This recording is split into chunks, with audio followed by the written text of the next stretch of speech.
In the last few weeks, there have been several changes to the policies of immigration.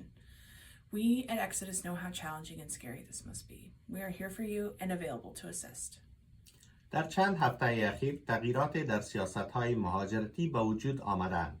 ما در مؤسسه اکسودوس می‌دانیم و درک می‌کنیم که این امر چقدر برای شما چالش آور و ترسناک است. ما اینجا برای کمک به شما هستیم و در دسترس شما می‌باشیم. If you are a refugee who arrived in the United States between January 20th, 2021 and February 20th, 2025, your case may be subject to review and re-interview by the U.S. government. If you receive notice that your case is going to be reviewed, we encourage you to reach out with the notice and any letter you receive to the Exodus legal team for a consultation. We're also available on WhatsApp. اگر شما یکی از آن عده پناهندگانی هستید که از تاریخ 20 جنوری سال 2021 الی 20 فبروری سال 2025 میلادی به ایالات متحده امریکا مهاجرت کرده اید، پس ممکن است که قضیه شما دوباره مورد بررسی و مصاحبه مجدد قرار بگیرد.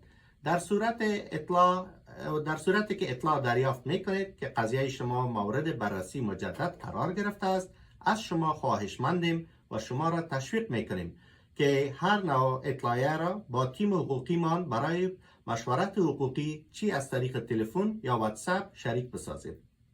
Likewise, if you are an Afghan with a case currently with immigration, your case may also be subject to review.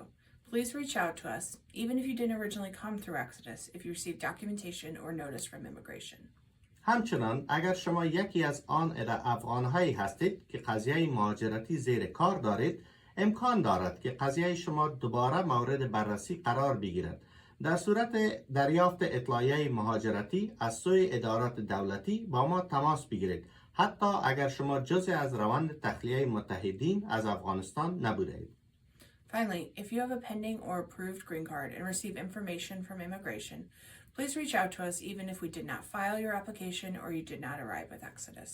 بالاخره اگر شما کدام قضیه مهاجرتی در حال انتظار یا منظور شده دارید و معلومات جدید از اداره مهاجرت دریافت میکنید، حتی اگر ما درخواستی شما را ثبت نکرده باشیم، لطف نموده با ما در تماس شوید. You can call the legal team at 317-619-7802 or come to First Come, First Serve intake sessions every Tuesday from 2 to 4 p.m., every Thursday from 10 to noon, and starting January 6, 2026. شما می توانید با تیم حقوقی ما با استفاده از شماره 317 619 7802 تماس بگیرید یا به جلسه پذیرش اولیه تشریف بیاورید. خدمات حقوقی ما اعتبار از 6 ماه جنوری سال 2026 میلادی با پذیرش شما به روزهای سه شنبه از ساعت 2 الی 4 عصر و 5 شنبه از ساعتهای 10 صبح الی 12 ظهر می باشند.